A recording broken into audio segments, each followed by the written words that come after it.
Pasca demonstrasi anarkis yang melibatkan mahasiswa di Bandung, pemerintah Provinsi Jawa Barat bersama puluhan rektor perguruan tinggi menggelar pertemuan di Aula Barat Gedung Sate Selasa 2 September.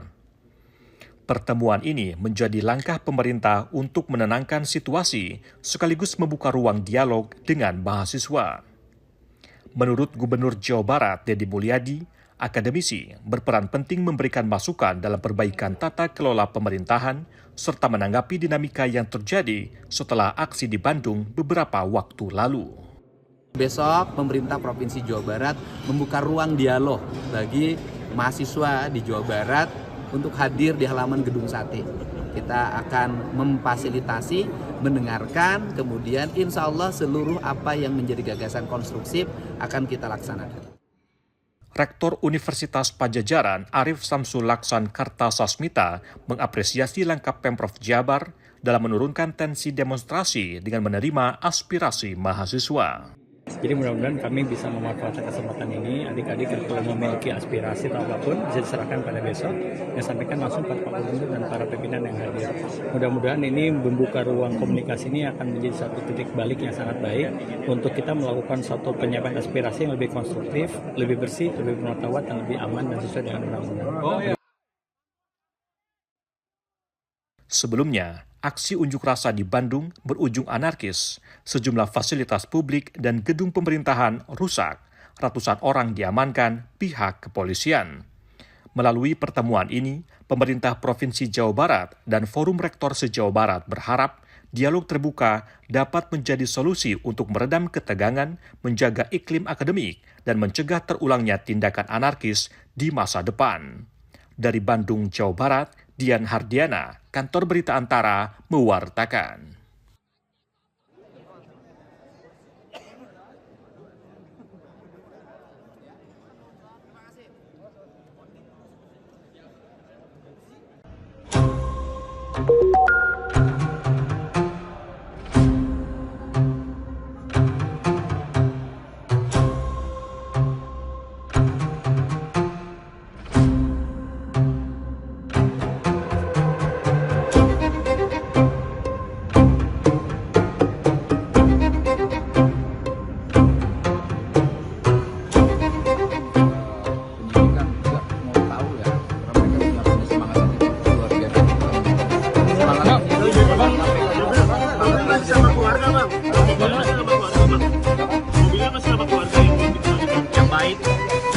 Bang Noel, kenapa kemarin ditahan nangis Bang Noel?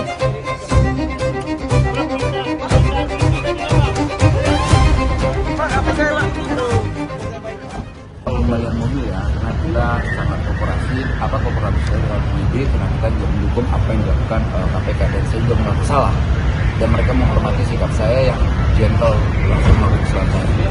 Dan ini penyesalan dalam hidup saya kejadian ini.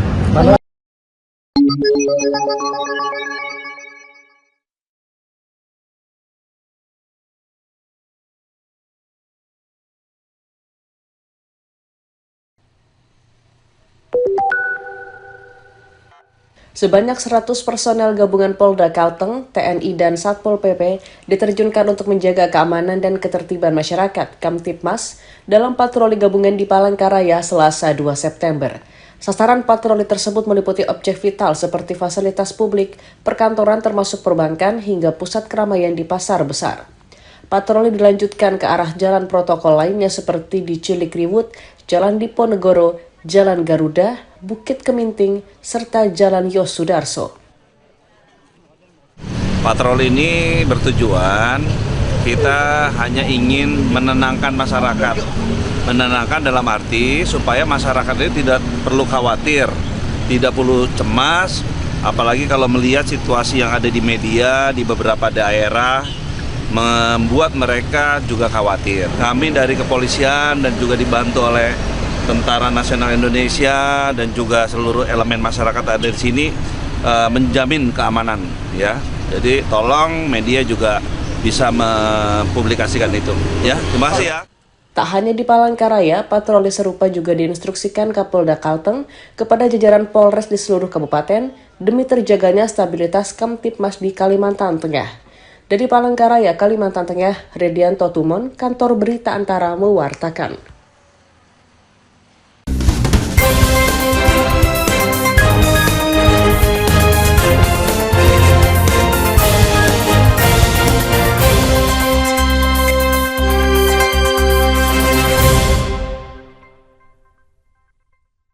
Halo Sobat ATR BPN, tanahmu ingin disertifikatkan? Pasang patok dulu, baru nanti tanahmu diukur. Kenapa harus pasang patok dulu? Ada keuntungan dari pasang patok. Pertama, pengamanan aset dengan kepastian batas bidang tanah. 2. Meminimalisir sengketa dengan pemilik bidang tanah yang berbatasan. 3. Memudahkan dan mempercepat petugas pertanahan untuk mengukur dan memetakan tanahmu. Pasang patok itu gampang, bisa dilakukan sendiri, karena bisa dibuat dari beton, pipa besi, pipa paralon, atau kayu. Tapi ingat, yang pertama, pemasangan patok itu harus kesepakatan antara pemilik tanah dengan tetangga yang berbatasan. 2. Ukuran patok tanah yang dibuat sekurang-kurangnya sepanjang 50 cm.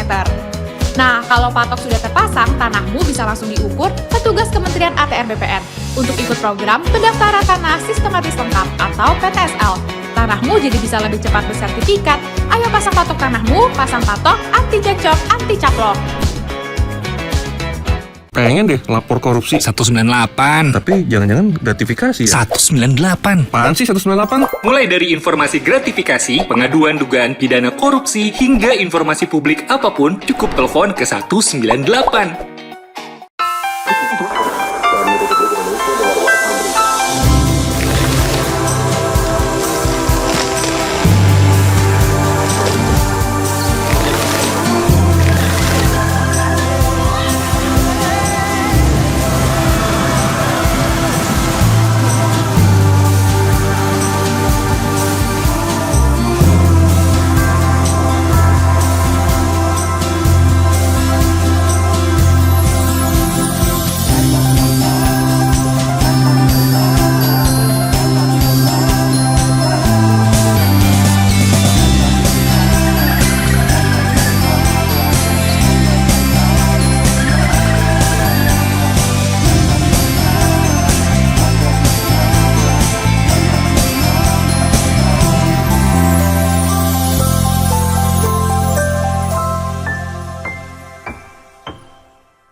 Demi memberi rasa aman serta menjaga suasana kondusif, Forkopimda Kota Malang menggelar apel siaga di halaman Balai Kota Malang Selasa 2 September. Apel diikuti oleh ASN pemerintah Kota Malang, Polri, TNI, Linmas hingga pengemudi ojek online di kota setempat. Apel siaga ini sebagai bentuk pemerintah hadir untuk masyarakat dan memberi ketentraman di tengah maraknya aksi unjuk rasa hingga berakhir dengan kericuhan. Apel siaga ini juga merupakan tindak lanjut dari arahan Menteri Dalam Negeri untuk menjaga situasi kondusif di tiap daerah. Wali Kota Malang Wahyu Hidayat menyebut kegiatan ini sebagai langkah awal untuk meningkatkan keamanan dimulai dari tingkat kota, kecamatan hingga kelurahan. Pemerintah bersama aparat juga akan menggencarkan siskamling serta melibatkan Linmas untuk mendeteksi dini potensi gangguan keamanan di lingkungan masyarakat maupun di objek vital. Agar membuat masyarakat tenang, yang mungkin banyak isu-isu yang banyak akan ada demo anarkis dan lain-lain, karena kan sudah mendengar pasti daerah-daerah lain ini terbakar. Nah, ini kita untuk memberikan rasa aman, nyaman dari masyarakat. Forkopimda ini bersatu, kemudian semua elemen masyarakat, dan ini juga sebagai gerakan awal di kota untuk bisa lanjut ke kecamatan, kemudian di kelurahan. Usai apel, Wali Kota Malang bersama jajaran Forkopimda mengendarai sepeda motor berpatroli menyusuri ruas jalan di kota setempat. Patroli wilayah akan terus dilakukan di sejumlah wilayah di Kota Malang dengan melibatkan masyarakat agar kerukunan dan kebersamaan bisa terjalin untuk menjaga ketentraman Kota Malang. Dari Malang, Jawa Timur, Ahmad Saif Hajarani, Kantor Berita Antara mewartakan.